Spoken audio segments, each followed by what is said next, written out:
안녕하세요, 여러분들. 이번 이야기는 시청자 집쟁이님께서 이야기를 들려주실 거예요. 오늘 집쟁이님께서는 귀신 얘기 하나, 그리고 사람이 무서웠던 이야기 하나, 이렇게 두 가지의 장르로 이야기를 들려주실 겁니다. 어떤 이야기일지 확인할게요. 안녕하세요. 안녕하세요, 집쟁이님. 반갑습니다. 아이고, 늦은 밤 감사합니다. 마지막 순번이라 긴장되네요. 아니, 긴장 이제 안 하실 때 됐잖아요. 원래 마무리가 제일 중요하다고. 아닙니다. 그냥 편하게 이야기해 주시면 될 것 같아요. 오늘 집쟁이님께서 두 가지 이야기인데, 한 가지가 이제 사람이 좀 공포스러웠던 이야기, 그리고 하나는 이제 귀신 관련 이야기, 맞죠? 네, 맞아요. 집쟁이님이 말씀하시는 사람이 무서웠던 이야기는 도대체 어떤 이야기일지 같이 한번 들어보도록 하겠습니다. 렛츠 고! 제이스입니다. 렛츠 기릿!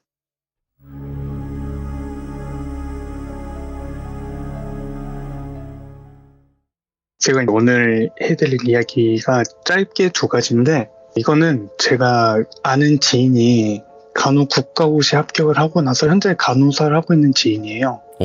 예. 근데 그 지인이 실습생 때 겪은 이야기인데, 대학교 4년차 때 간호과를 다니고 있던 지인이 학교 실습으로, 간호과는 실습을 나갔나 봐요. 전 잘 모르겠는데, 전남의 어느 한 병원으로 실습을 나갔어요. 네.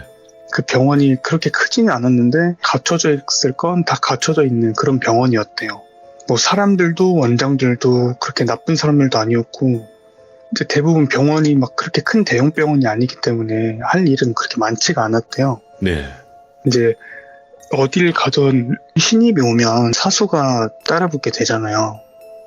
근데 그 사수한테 환자 관리에 대해서나 이제 또 병원의 업무를 보는 걸 배우게 될 건데, 그 정해진 사수가 얼굴이 너무 창백하고 마치 삶에 의욕이 없어 보이는 그런 얼굴 표정을 하고 있었대요. 첫 모습부터. 네. 그리고 그 사수를 만나서 일을 하다가 보니 항상 무슨 좀 손보다 큰 메모지를 가지고 다니면서 뭔가를 계속 메모를 하고 적고 이런 적는 습관을 보였었대요. 그래서 지인은 이제 저거는 배워야 되는 거다. 항상 메모하는 습관을 들여서 일이든 환자 정보든 빼먹지 말아야겠다. 저건 좋은 모습이니 배워야겠다라고 생각을 했었대요. 그렇게 실습을 시작하고 어느 날 환자 링거 바늘을 교체해주러 이제 사수랑 함께 갔었대요. 어떻게 하고 하는지 보여주고 제 지인은 배워야 되니까. 네.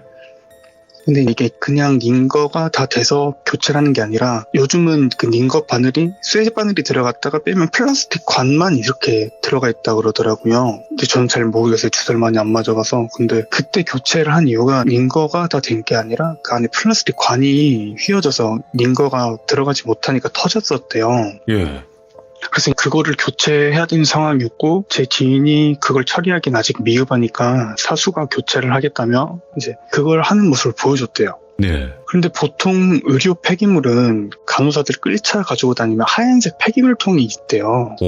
그 폐기물통에 담아서 버리는 게 원칙이고, 다른 데 버려서도 안 되는데, 솜 교체하는 줄 같은 거 이런 건 다 폐기물통에 넣던데, 주사 바늘을 사수가 작은 액세서리 지퍼락 같은 거라 그래야 되나? 그런데 담아서 주머니에 넣더래요, 그거를. 바늘을. 예. 그래서 제 지인은 왜 저걸 주머니에 넣지? 이렇게 생각을 했는데, 제 궁금증도 잠시, 사수가 뭔가를 느꼈는지 제 지인한테 대뜸, 야, 너 뭐해?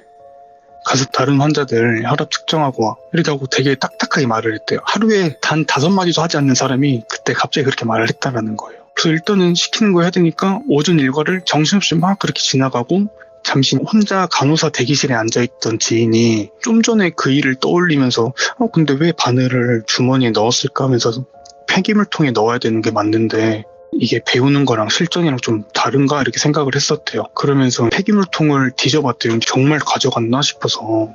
근데 보니까 딱 휘어져 있는 거 아까 담아져 있던 미니 지퍼락 같은 거에 그대로 담아서 버려져 있더라는 거예요.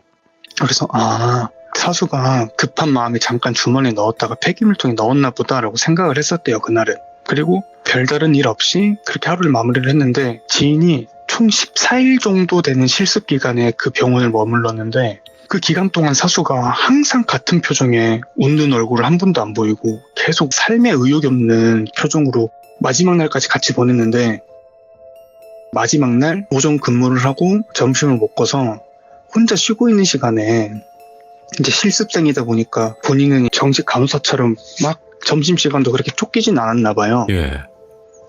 그래서 혼자 쉬고 있었는데 그 사수의 노트를 발견을 하게 되는 거예요, 저희 지인이. 그래서 이제 조금 이상한 사수였는데 그래도 첫날부터 적는 습관부터 메모하는 습관은 내가 배울 게 많았다고 생각을 해서 보통 간호사를 하게 되면 어떤 정보를 적고 하는지 궁금했는데 이게 남의 거를 보면 안 되는 걸 알고 있었지만 그래도 궁금했던 거예요, 지인이. 예. 그래서 그 노트를 봤는데 그 노트 내용이 너무 충격적이었대요. 왜요?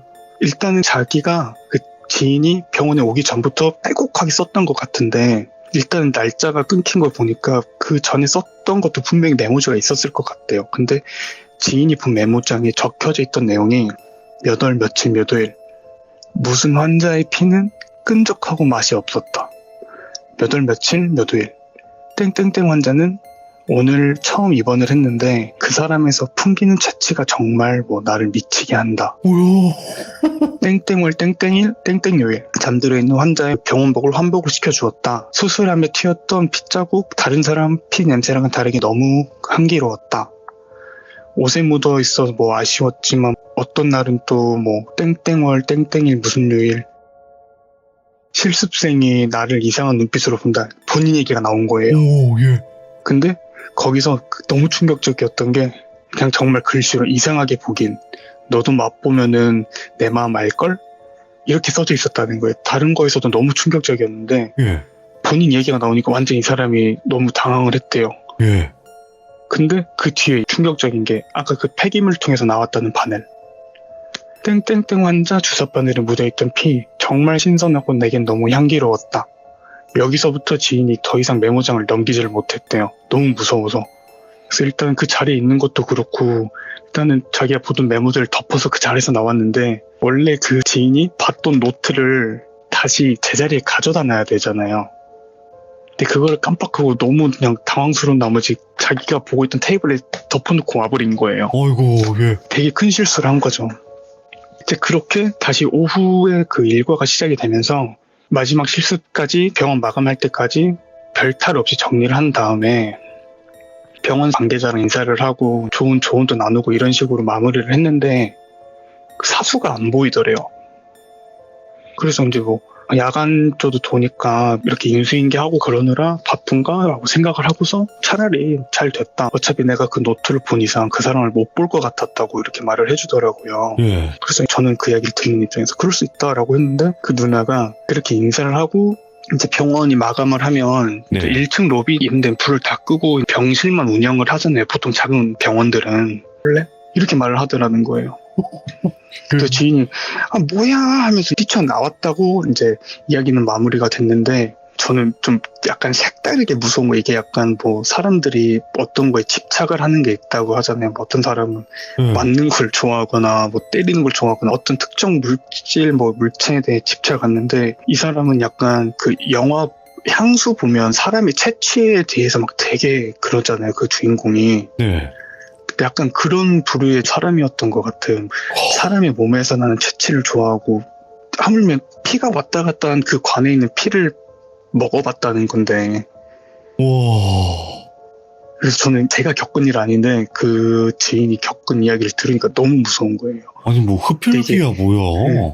네. 그러게요. 근데 피를 막 툭툭툭 빨아먹는 게 아니라 그 맛을 막 느끼나 봐요. 그래서 제가 닌 거 바늘에 그 피가 남아있어? 물어보니까 닌 것 바늘만 있는 게 아니라 그 닌 것 바늘이랑 수액을 연결해주는 플라스틱 관 같은 게 따로 있대요. 근데 거기는 있지. 항상 피가 차 있다고 그러더라고요. 그게 막히면, 닌 거가 막히면 역류해가지고.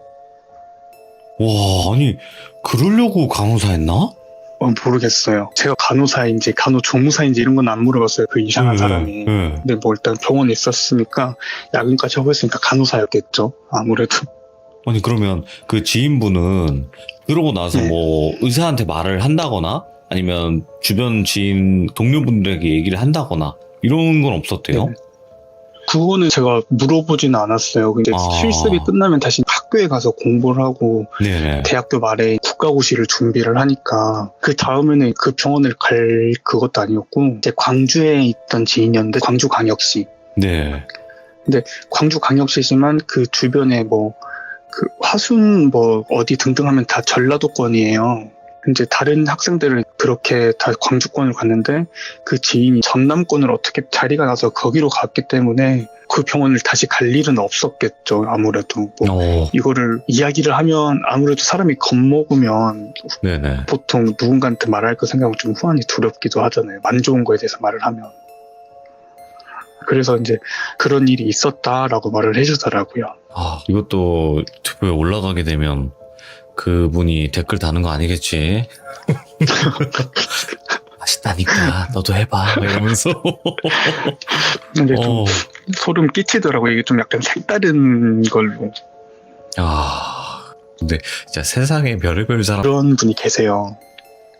골프를 뭐 잘 치는 것도 아니고 일단 그냥 때리는 걸 좋아해서 골프를 치는 것 같아요. 근데 경기도 어느 한 골프장을 아버지 지인이 골프를 너무 좋아해서 어느 한 골프장에 야간 라운딩을 예약을 하셨어요.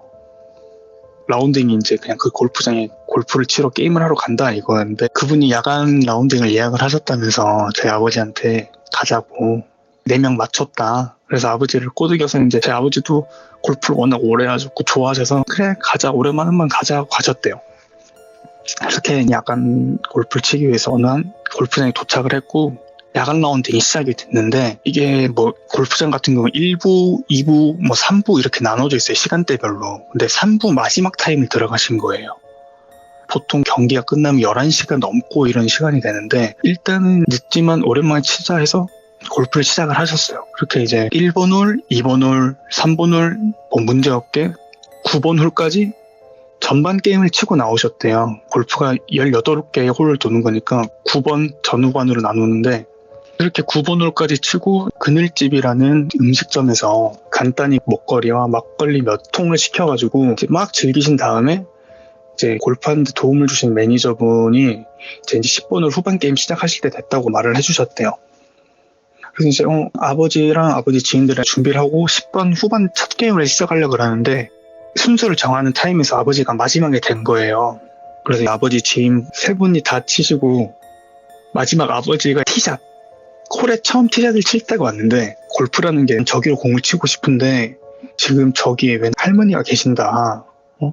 아니 이 시간에도 잔디 관리 시키는 골프장이 있냐 하면서 신기해하시면서 그 매니저한테 빨리 무전 연락해가지고 지금 저기서 비켜달라. 내가 무조건 저기에 보낼 수 있다는 장담은 없지만 혹시 모를 사고 때문에 안전사고가 발생이 안 돼야 되니까 빨리 비켜달라고 해주시라. 나 빨리 쳐야 된다 라고 말을 했는데 아버지가 그렇게 말씀을 하니까 그 필드 매니저 그러니까 캐디분이 갑자기 추춘추춘 거리더니 저희 아버지한테 사장님 지금 마감 시간도 끝났고 벌타 없이 제가 해저드 티로 옮겨서 거기서 좀 치게 해드려도 될까요? 라고 말을 하더래요. 해저드 티가 뭐예요? 네, 이제 해저드라고 물이나 어느 한 숲속에 공이 빠져서 그 공이 죽으면 내가 첫 번째 쳤던 티샷 지점을 지나서 중간 위치에서 다시 새롭게 공을 치는 거예요. 그걸 뭐 해저드 티나 또는 OBT 이런 건데 아무튼 그렇게 권유를 하더래요, 매니저분이. 저희 아버지는 너무 황당하죠. 내가 왜 굳이 저 직원 때문에 내 돈 내고 와서 이렇게 피해를 봐야 되냐. 그래서 저희 아버지가 매니저분한테 지금 그 말 무슨 의미로 받아들여야 되냐. 아니 고객이 내 돈을 지불하고 게임을 하는데 게임에 대한 방해 요소, 위험 요소가 있으면은 골프장 측에서 해결을 해줘야 되고 지금 당신이 우리 게임이 매끄럽게 진행하기에 도움을 주신 분 아니냐. 그럼 당연히 저분 보고 나와라 그래야지 저분이 계시는데 내가 나와란 게 말이 되냐고 라고 한 소리를 하셨대요. 한 소리를 하셨는데 그 캐디가 뭐 아무 말도 못하고 그냥 죄송합니다 그렇게 말을 했다 하더라고요. 근데 아버지가 이미 기분이 너무 상하셔서 들고 있던 차량에 아버지 가방에 넣어버리고 그냥 타자고 해줘두고 뭐고 나 이번 10번을 안 친다 그냥 넘어가라 난 안 칠 거다 다음 홀부터 치겠다라고 아버지가 기분을 되게 상해하시면서 화를 내셨대요. 그렇게 아버지랑 아버지 지인 3분은 정상적으로 공을 쳤기 때문에 다음 팀에도 민폐가 아닌 거냐. 그러니까 필드 매니저가 진짜 죄송하다고. 근데 죄송하지만 지금 이 부분에 대해서는 잠시 질문을 아껴주시면 감사드리겠습니다. 부탁드릴게요. 라고 말을 했다는 거예요. 뭐지? 예. 그래서 이제 아버지가 거기서 화가 더 난 거예요. 아니 골프가 몇만 원 하는 게 아니라 요즘 너무 비싸져서 1인당 한 게임을 치면 기본 27만 원에 매니저 비용에 카트 비용 또 거기서 먹으면 어른들 가면 보통 30만 원 넘게 쓰고 코로나인데 샤워실이 오픈이 되는 데가 있고 안 되는 데가 있어요. 근데 그때는 되는 것을 가셨는지 세 분들은 먼저 락커룸 가서 샤워를 하고 나오신다 했고 저희 아버지는 아니다 난 그냥 집에 가서 씻겠다 하고 캐디랑 같이 주차장으로 이동을 했대요. 이동을 해서 차 앞에까지 도착을 해서 이제 아버지가 이미 그 캐디한테 기분이 상했기 때문에 그 캐디가 뭐 해주는 거에 대해서 되게 짜증이 나신 상태였는데 캐디가 갑자기 아버지한테 대뜸 말을 그래서 저희 아버지가 아니 그러면 무슨 소리냐 도대체 그러면 알고도 지금 방치를 하고 있는 거냐 그러니까 막 캐디가 불안해하더니 사람이 아니에요 라고 말을 하더래요. 그래서 저희 아버지가 무슨 소리를 하는 거야 말아듣게 좀 말을 해라 그렇게 말을 하니까 캐디가 다시 고객님을 포함해서 한두 명이 본 게 아니다. 왜 꼭 10번 홀에서 고객님들이 그 할머니를 봤다는 건지 모르겠는데 난 정말 무섭다. 정말 무섭고 쳐다보기도 싫고 저는 여기서 계속 일을 해야 하기 때문에 온몸에 소름이 너무 끼치고 정말 하다가 차에 타셨고 지인분들이 오셨는데 그 얘기를 지인분한테 하셨대요. 근데 2명 지인분은 에이 야 거짓말이지 뭐 이런 식으로 넘겼는데 골프에 정말 미치셨다는 분 그분이 그러셨대요. 너도 봤냐고 이렇게 말을 하던 거예요. 그래서 아빠가 물어봤대요. 지인한테 너 봤어? 물어보니까 아니 나는 뭔 할머니가 난 거기서 쑥 듣고 있는 줄 알았다. 그래서 아니 이 밤에 골프장에 들어서 쑥을 듣고 있냐고 그랬더니 그게 사람이 아니었냐고. 결국 4명이 가서 그 2명이 저희 아버지 4달 전에 똑같은 골프장을 갔어요. 네. 저는 제 아는 형들이랑 이렇게 갔는데 문득 그 생각이 나는 거예요. 근데 원래 1번부터 18번 홀이 있으면 그게 순서대로 가는 게 아니라 어쩔 땐 18번부터 1번까지 역순으로 돌 때가 있는데 제가 역순으로 돌았어요. 역순으로 돌았는데 제가 그 10번 홀 딱 도착을 했는데 갑자기 아버지 했던 말이 생각이 나는 거예요. 너무 무섭고 그리고 또 아버지한테 말을 하니까 아버지가 그 얘기를 해주신 거예요. 나 거기서 귀신 봤다. 티샷 그 공을 쳐야 될 자리 서면 우측으로 관역이 하나가 있는데 그 관역 밑에 잘 봐봐라. 아빠는 거기서 봤다라고 말을 하는 거예요.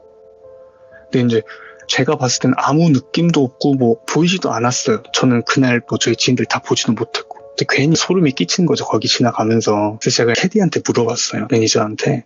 여기 귀신 나와요? 그러니까 아니요? 그러는 거예요. 그래서 제가 에이 들을 거 다 들었어요. 귀신 나와요? 그러니까 아니라고. 어디서 들으셨냐고. 저희 아버지랑 지인은 봤다던데요? 그러니까 한참 망설이더니 자기도 봤대요. 네. 자기도 봤는데 너무 무서우니까 이게 뭐 어떻게 할 수가 없는 거예요. 이게 꼭 밤에만 나온대요. 밤에만. 야간 그 경기에만. 제가 추측하는 건 연고 없는 묘지가 많잖아요. 근데 더군다나 골프장은 산을 깎아서 만드는 거고. 그래서 좀 그런 것 때문에 뭐 거기 묻혀 계셨던 할머니가 이렇게 나오시는 건가 뭐 특별히 무슨 사연이 있나 궁금하기도 하고. 근데 저는 그런 영적인 능력이 없기 때문에 저는 가서 보지는 못했고. 그래서 일단 남의 이야기긴 하지만 저희 아버지가 지인분과 겪으셨던 이야기를 이렇게 해봤습니다. 이야, 이거는 제가 봤을 때는 거기를 가셔서 목격을 하신 분이 네네. 계시다면 댓글을 남겨주세요. 여기서 봤어요. 저도 그 할머니 저도 봤습니다. 이렇게 또 남겨주시면 될 것 같아요. 그죠? 꽤 많이 보셨다고 제가 이제 하니까. 어디 지역을 못하니까 경기도를 절반으로 나눴다고 하면 위쪽 경기도예요. 근데 어차피 집쟁이님께서 이제 안 밝히셨잖아요. 그쵸. 그렇죠. 근데 댓글에 나올 거예요. 분명 아실 수도 있는데. 그렇죠, 그렇죠. 댓글에는 어디 골프장이다 분명히 또 안 나올 수가 없어요. 네, 유튜브는 워낙 또 넓다 보니까. 그쵸. 오늘 또 집쟁이님께서 이렇게 이야기를 들려주셨어요. 2가지 이야기. 근데 첫 번째 이야기 진짜 충격적이네요. 와, 사실이 아니었으면 좋겠다. 이런 생각까지 들었는데 세상에는 너무나 많은 사람들이 있으니까 충분히 그럴 수 있고 또 2번째도 너무나 흥미로웠던 실화 이야기였던 것 같아요. 너무 감사드립니다. 진짜 고맙습니다. 아이고 얘기 들어주셔서 감사하고 오늘 네. 고생 많으셨습니다. 안녕히 아이고. 주무세요. 집쟁이님이 훨씬 더 고생 많으셨죠. 감사합니다. 네, 감사합니다. 네네. 네. 오늘 첫 번째 이야기, 2번째 이야기 너무나도 소름 끼치는 이야기 잘 들었습니다. 여러분들께서도 실제로 겪으신 무서운 이야기가 있으시면 카톡 DOLB77777로 연락을 주시면 될 것 같습니다. 시청해주신 모든 분들 감사드립니다. 고맙습니다. 자, 이번 이야기는 시청자 강천님께서 이야기 들려주실 겁니다. 강천님 이야기가 좀 많이 숨이 막혀요, 여러분들. 제가 숨 막힌다고 표현하는 분들이 몇 분 계신데 숨이 막힙니다, 이분도. 그러니까 여러분들도 자세히 잘 들어주시고 그리고 또 직접 참여를 하시기 전에 실제로 그림까지 그려주시는 분이에요. 그러다 보니까 시청각제로도 한 2장 정도 준비가 되어 있거든요. 같이 한번 보시면서 이야기 들어주시면 좋을 것 같습니다. 안녕하십니까. 아이고, 강천님 반갑습니다. 예, 반갑습니다. 어떤 분이 강천님 목소리가 몽환적이라고 하시던데요? 아, 정말요? 아이고, 와, 살면서 그런 소리는 처음 들어보네. 몽환의 아, 숲이네요. 감사합니다. 아이고, 예, 여성분이시죠? 예. 여성분은 아닐 거예요. 그러시군요. 예, 그래도 괜찮습니다. 괜찮습니다. 남성분. 사랑합니다. 혹시 태민이 네. 막 생각나는 건 아니죠? 예? 아, 아닙니다. 아닙니다. 아니, 뭐, 남자가 그랬건, 여자가 그랬건, 뭐, 감사한 일이잖아요. 그죠? 예, 거기에 뭐, 성이 무슨 상관 있겠습니까? 다 사랑합니다. 네. 자, 오늘 강천님께서 찾아와 주셨어요. 감사드립니다. 네. 아, 예, 감사합니다. 자, 오늘 해주실 이야기는 어떻게 보면 키워드만 알고 한번 출발을 해볼게요. 예. 네. 헨젤과 그레텔입니다. 헨젤과 그레텔? 그 동화 네. 얘기하시는 건가요?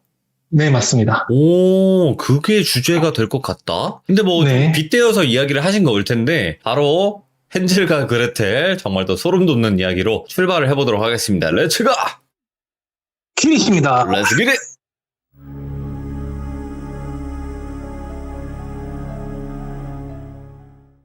저랑 가까운 동생이 질풍노도의 시기를 겪었을 때 예. 여동생과 같이 겪은 이야기를 바탕으로 두고 있습니다.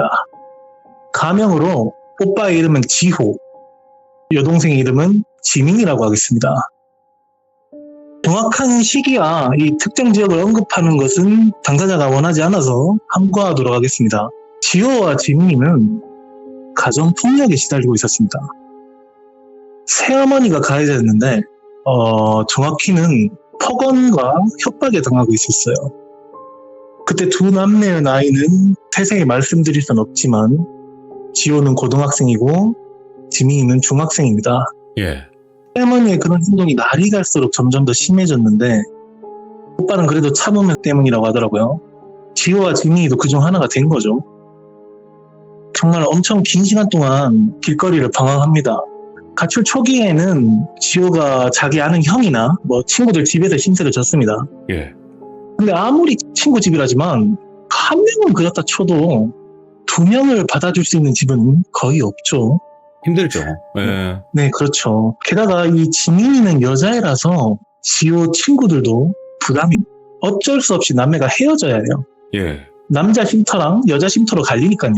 남녀 공동으로 운영하는 쉼터가 있긴 한데 그런 곳은 거의 단기 쉼터예요. 밤에 편하게 잠을 자기가 좀 힘들죠.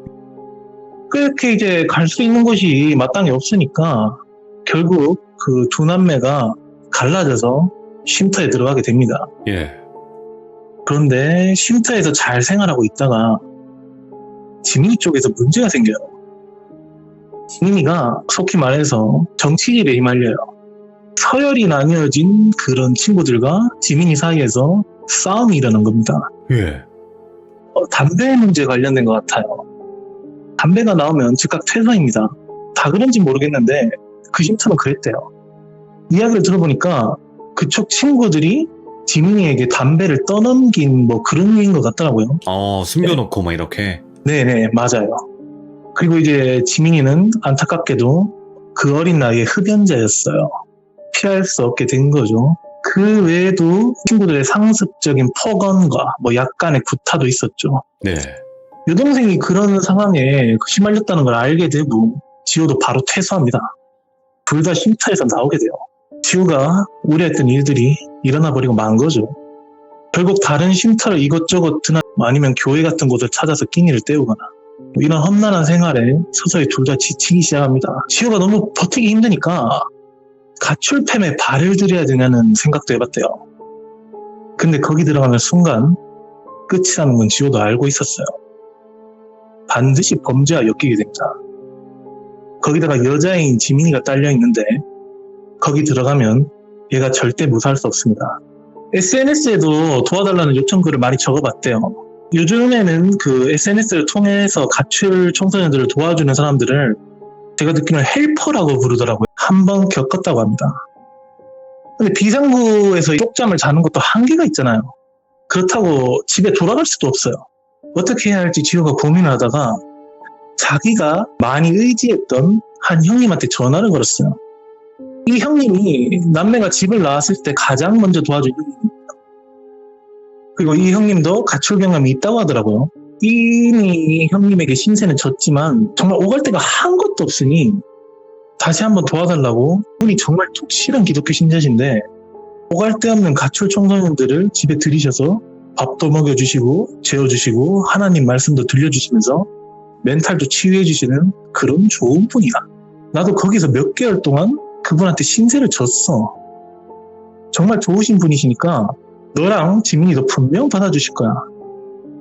내 이름을 부르면 그분도 아마 아실 거니까 한번 가봐. 좀 지어진 지 오래된 느낌이더라고요. 80년대 건축물 같아요. 네. 대문도 약간 옛날 주택집 그런 거였어요. 초인종도 고장나 있었습니다. 늦은 밤이라서 실내가 되는 건 알지만 너무 절실하게 도움이 필요했기 때문에 지호가 대문을 두드립니다. 잠시 뒤에 안쪽에서 걸음소리가 들리더니 누구냐고 물어봐요. 예. 거기 이제 지호가 정말 죄송한데 땡땡형이 가르쳐줘서 왔습니다. 저희 오늘 잘 곳이 없습니다. 어떻게 오늘 신세를 질 수 있을까요?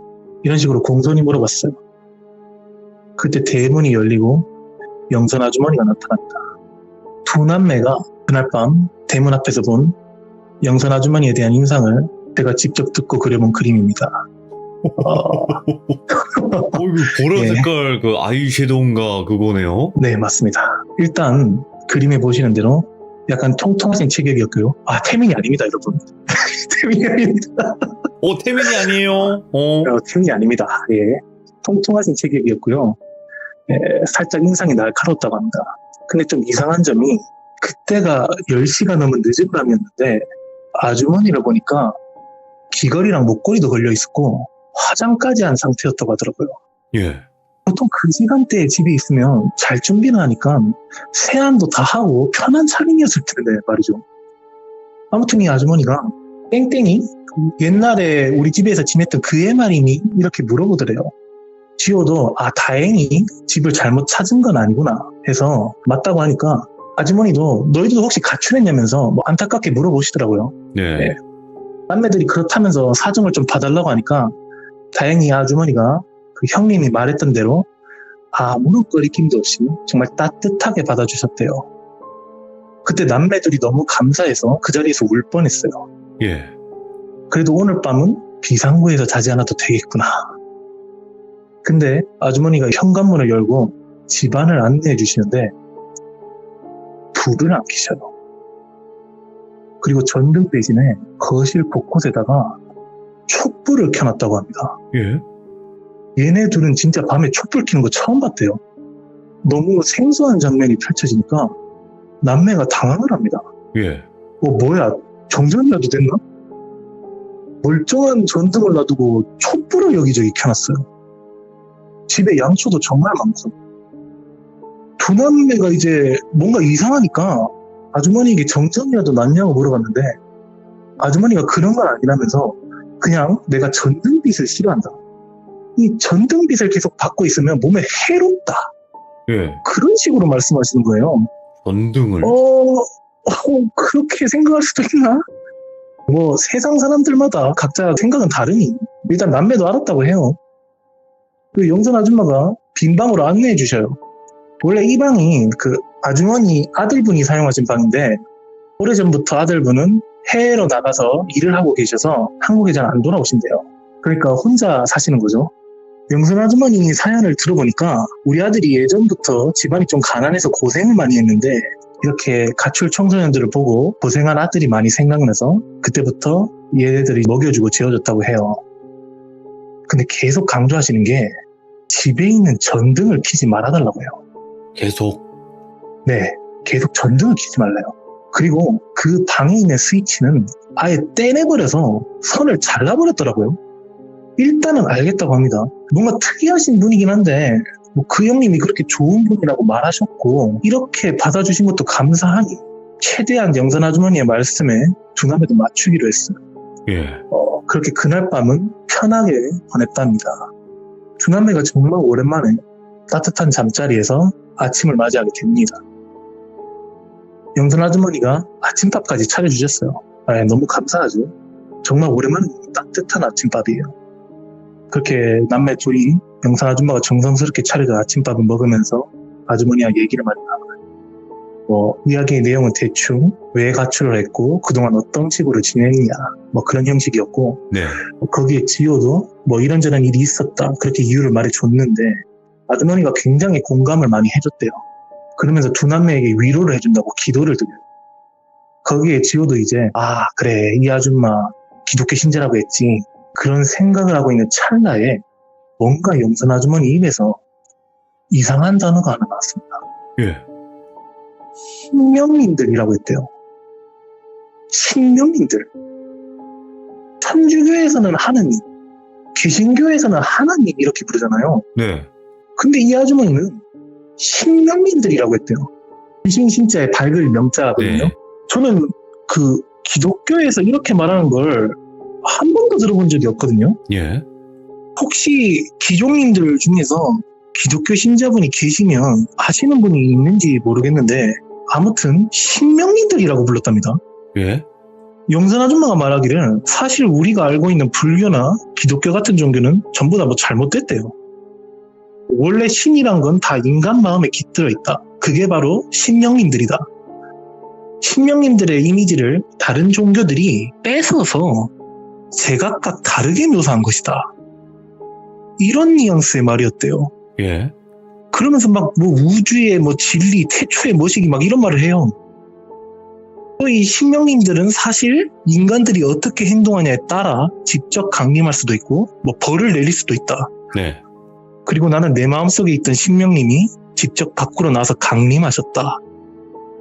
그러면서 영선 아줌마가 남매에게 너희들의 마음속에도 신명님이 깃들어 있다. 신명님이 강림하면 신명님의 낙원으로 갈 수 있다. 천국, 천당 그런 곳이 아니다. 사실 진짜 낙원은 따로 있다. 예. 이렇게 말하는 거예요. 그런데 종교에 대해서 생소했던 그 어린 두 남매도 그 이야기가 뭔가 많이 잘못됐다는 걸 본능적으로 느낄 수 있었대요. 예. 살짝 지호의 마음속에서 뭔가 이상하다는 촉이 왔어요. 그러면서 영선 아줌마가 몇 달 동안 머물고 가도 좋다. 그동안 마음의 상처도 치유하고 편히 쉬다 가라. 그러시더라고요. 네. 그런데 다 좋은데 규칙이 3개 있대요. 첫 번째로 저녁 8시 전까진 반드시 집에 들어올 것. 두 번째, 저녁 9시까지 방에 들어가서 취침에 들 것. 세 번째, 9시 이후로는 절대 전등을 켜지 말 것. 반드시 양초를 이용할 것. 전등 네. 얘기가 계속 나오네. 예. 네, 맞아요. 전등 얘기가 계속 나오죠. 첫 번째 규칙은 그래도 아주머니가 우리들을 걱정해 주시나 보다 생각하고 넘어갈 수 있는데 두 번째랑 세 번째 규칙은 뭔가 이상해요. 특히나 이 세 번째 규칙. 굳이 왜 전등을 사용하지 않고 양초를 켜라고 할까? 시대가 어느 때인데 양초를 켜면서 생활하지? 의문이 좀 들죠. 그래도 일단은 우리들을 받아주셨으니 영선 아주머니가 말한 규칙에 맞추기로 합니다. 청소년 쉼터에 비해서는 엄청 프리했거든요. 담배 피든 말든 그건 상관 안 한대요. 예. 그런데 어제는 어두워서 집안을 잘 둘러보지 못했는데 날이 밝고 나서 보니까 이상한 게 하나 있어요. 집에 십자가가 없어요. 기독교인데? 네. 예. 분명 그 형님은 영선 아줌마가 독실한 기독교 신자라고 했거든요. 기독교 신자의 집이라면 적어도 십자가가 1개 정도는 걸려있을 텐데 하나도 없는 거예요. 물론 그 기독교 신자라 해서 다 집에 십자가를 매달아 놓은 건 아니죠. 근데 신자라면 십자가 목걸이라든지 성경이라든지 그런 성물을 상징하는 게 반드시 1개씩은 있잖아요. 그럼요. 근데 영선 아주머니 집을 둘러보면 그런 게 아무것도 없습니다. 뭔가 이상하죠. 분명 기독교 신자라고 하셨는데 무슨 신명님 어쩌고저쩌고 하니까 그래서 지호도 그 형님에게 전화를 걸어봐요. 잘 도착했고 영선 아주머니도 만났습니다. 형 근데 아주머니가 뭔가 좀 이상해요. 기독교 신자 아니신 것 같은데요? 그리고 형이 여기서 지냈을 때도 막 전등도 안 켜고 촛불 쓰면서 생활했어요? 그렇게 물어보니까 그 형님이 말하기를 예전부터 영선 아주머니가 많이 독특하긴 했대요. 애들한테 종교를 강요하는 것도 있고 뭐 부모라도 된 듯이 애들의 그런 사생활에 크게 간섭하는 점도 있고, 근데 종교는 개종하셨는지 모르겠는데 아무튼 그런 문제들 때문에 영선 아주머니를 소개해줄지 말지 자기도 고민을 했었대요. 네. 근데 지호 사정이 워낙 급박해 보이니까 아주머니에 대해 말해준 거라고 하더라고요. 근데 조금 독특하실 뿐이지 워낙 착하시고 따뜻하셔서 뭐 지내는 데는 문제 없을 거래요. 그렇다고 너무 짓지 말고 한두 달 정도 지내다가 나오는 게 좋을 것 같다고 하더라고요. 아줌마가 정상적인 사람이 아니라는 건 알게 됐지만 지금은 뭐 마땅히 갈 곳도 없고 일단 조금 꺼림직하긴 해도 아줌마가 착하신 분은 맞는 것 같아요. 네. 따뜻하게 자기들을 맞이해 주셨고 밥도 이렇게 챙겨 주셨으니 뭐 종교나 사생활 갖냐는 건 참을만 했습니다. 그리고 저녁 시간이 됐는데 그 저녁밥으로 생닭을 삶아 주셨대요. 생닭. 예, 맛있죠? 얼마만에 이렇게 제대로 먹어봅니까? 근데 여기서 영선 아주머니가 그 삶은 닭을 드셨는데 그 드시는 장면을 잊을 수가 없답니다. 왜요? 보통 닭을 먹으면 손으로 잡아서 뜯어 먹잖아요. 예.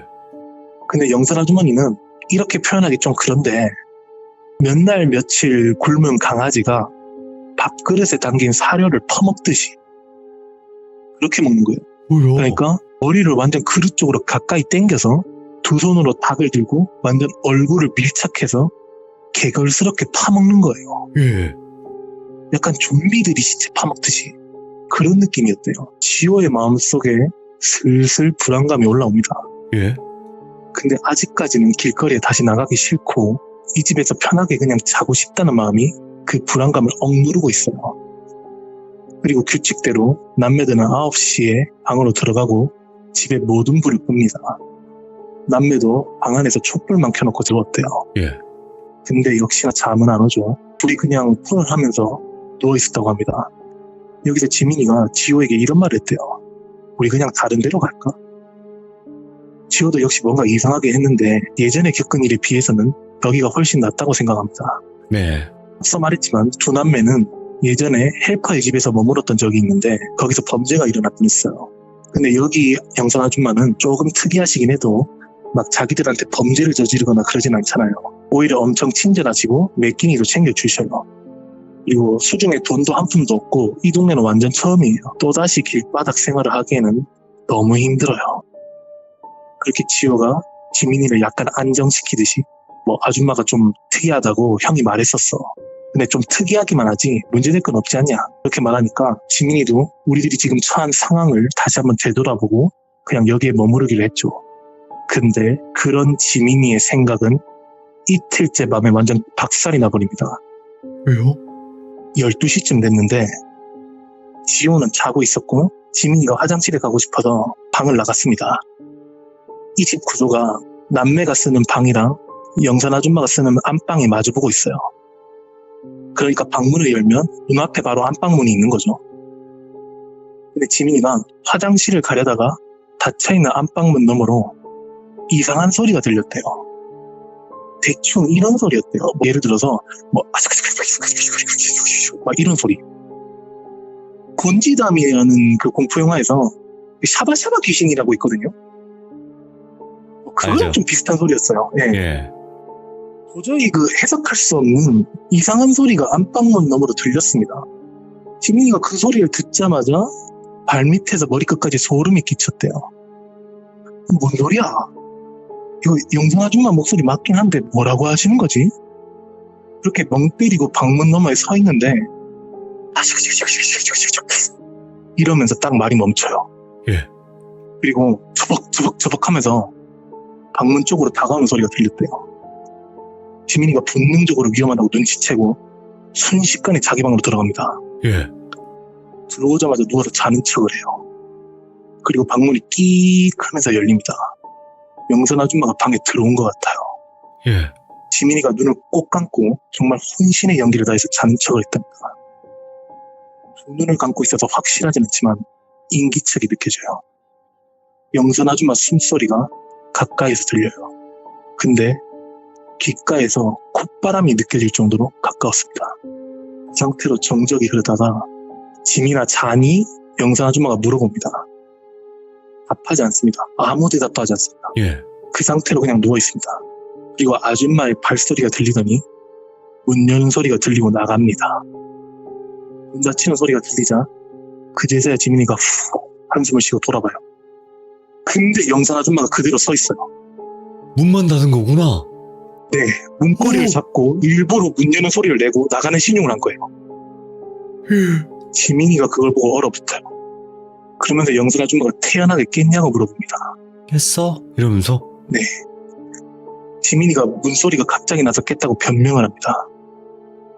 그때 아줌마가 아 그래? 알았어. 그러면서 이번엔 진짜 나갑니다. 예. 확인한 것 같아요. 진짜 지민이가 자는지 안 자는지. 예. 지민이가 그때 정말 실신할 뻔했답니다. 그런 일을 겪고 절대 잠이 올 리가 없죠.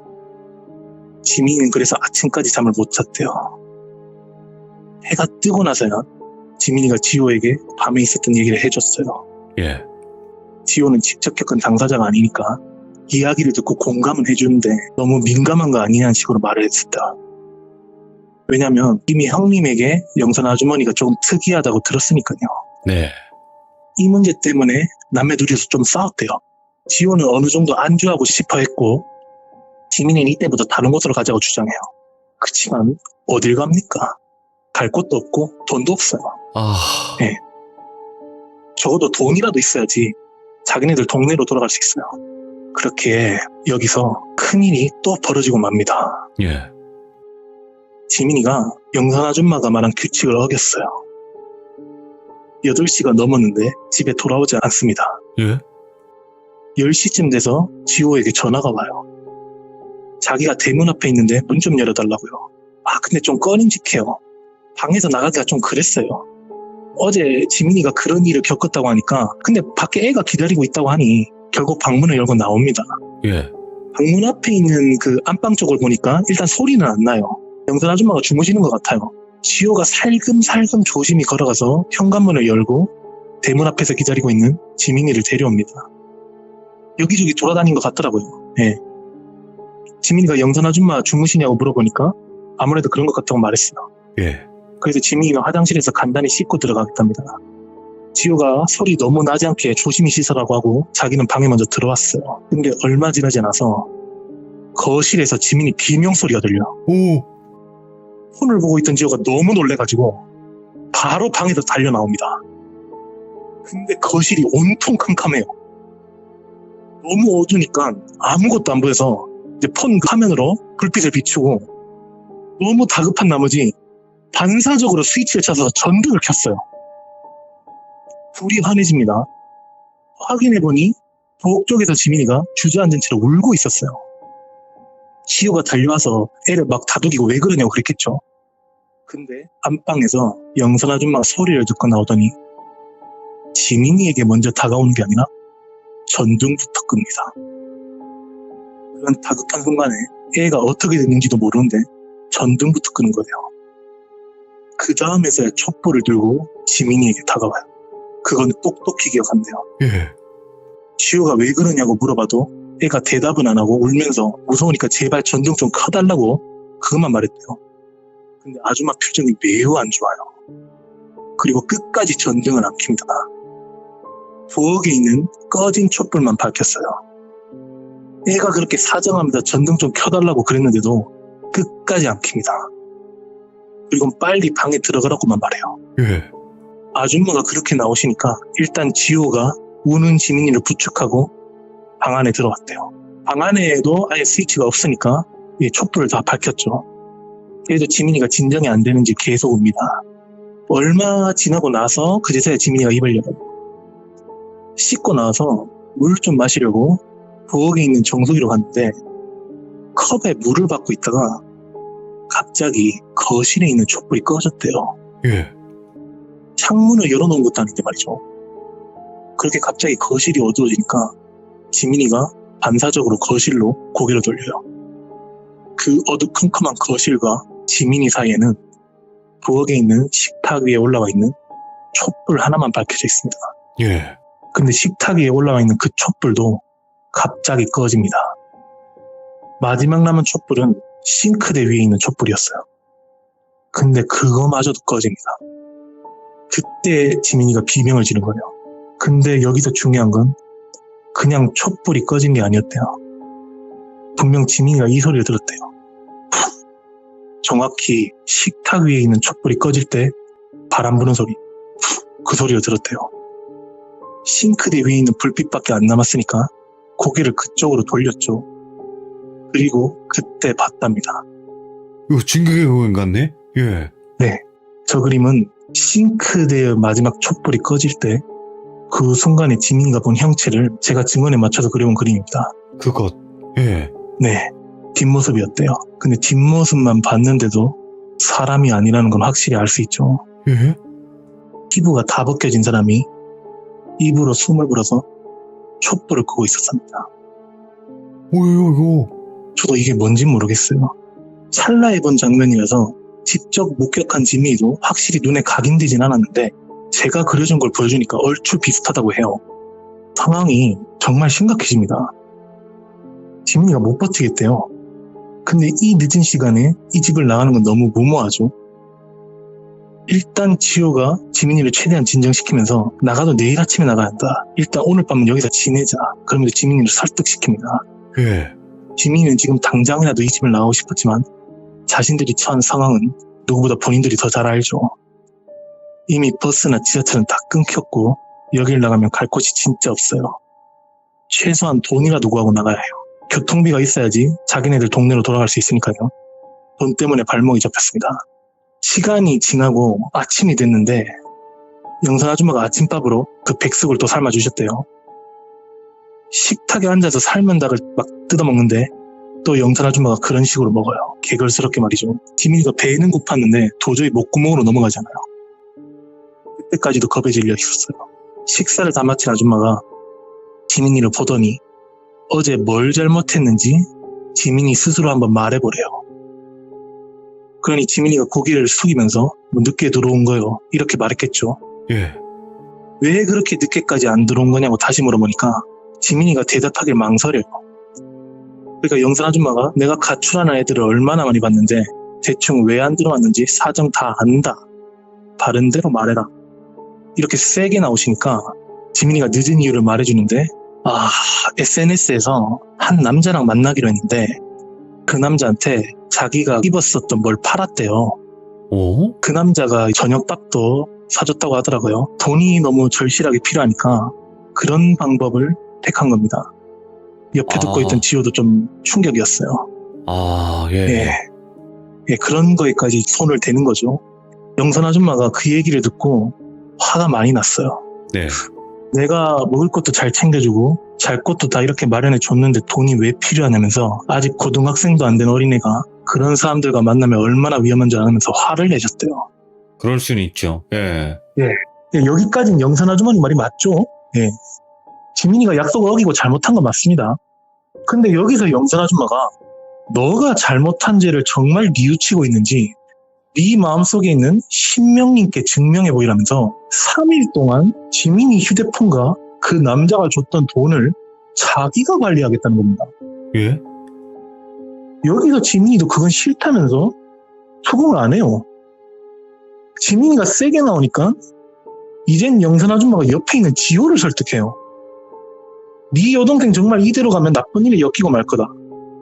내가 가출 청소년들을 여러 명 만나봐서 잘 안다.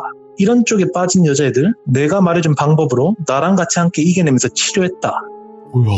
너가 진짜 지민이 오빠라면 지민이를 위해서라도 네가 단호해져야 한다. 이런 식으로 말을 했대요. 예. 지호가 참 많이 망설입니다. 잘못은 지민이가 하긴 했어요. 근데 반성을 하면서 지민이 휴대폰이랑 돈까지 뺏는 건 좀 아닌 것 같았어요. 예.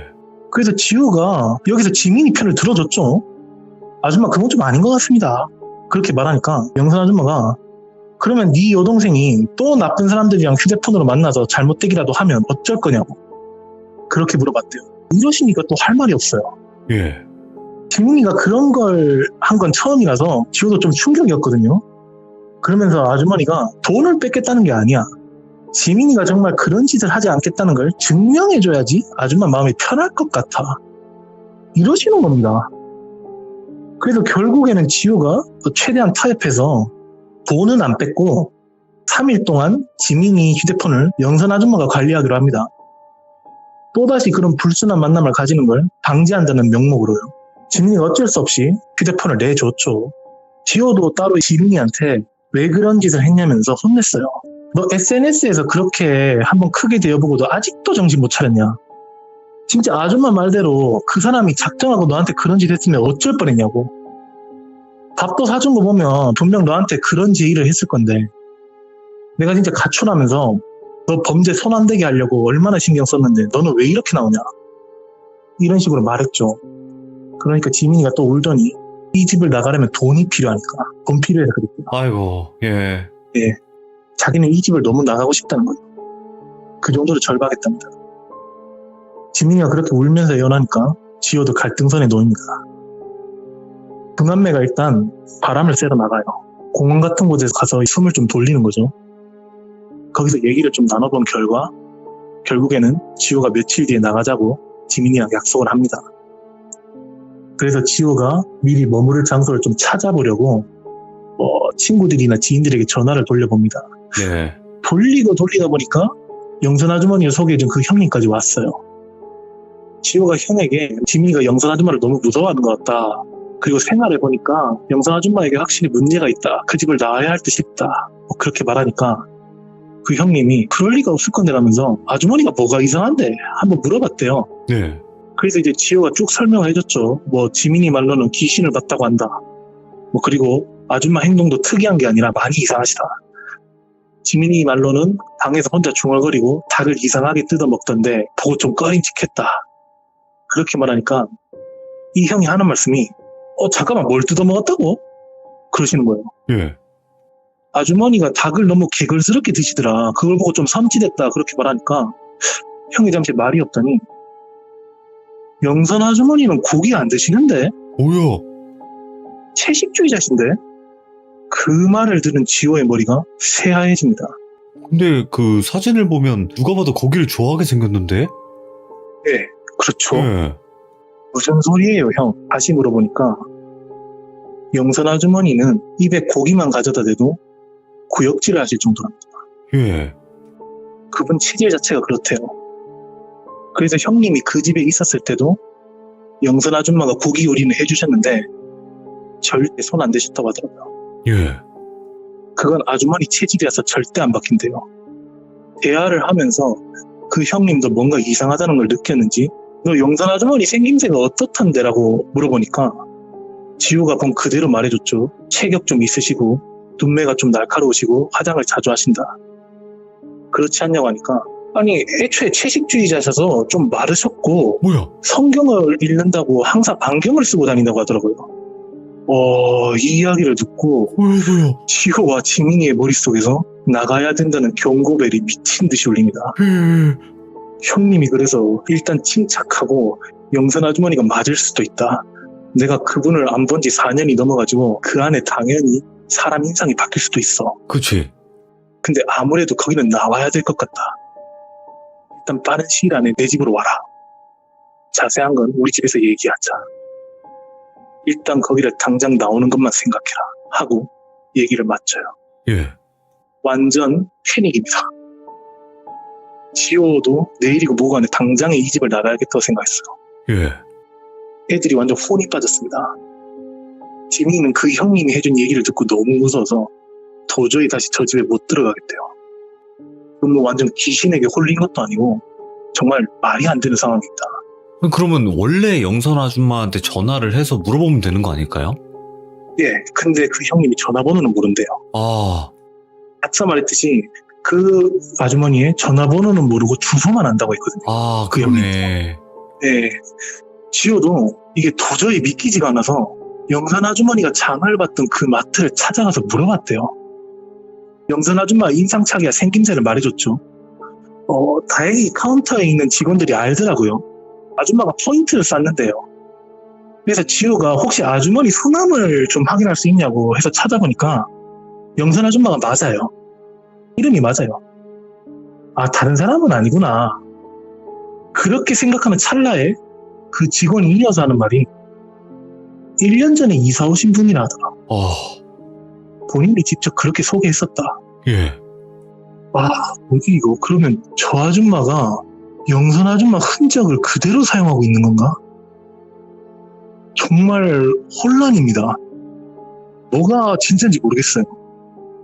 일단 나가야 됩니다. 어떻게 됐든 간에. 나가는 게 가장 급선무입니다. 예. 지민이는 지금 당장에 나가고 싶었지만 생각해보니까 자기 휴대폰이 그 아줌마한테 있어요. 휴대폰 없이는 아무 데도 못 가요. 가출 청소년에게 휴대폰은 거의 목숨입니다. 네, 휴대폰을 포기할 수는 없어요. 그냥 아줌마한테 폰 달라고 하고 짐 싸서 나가면 되지 않냐.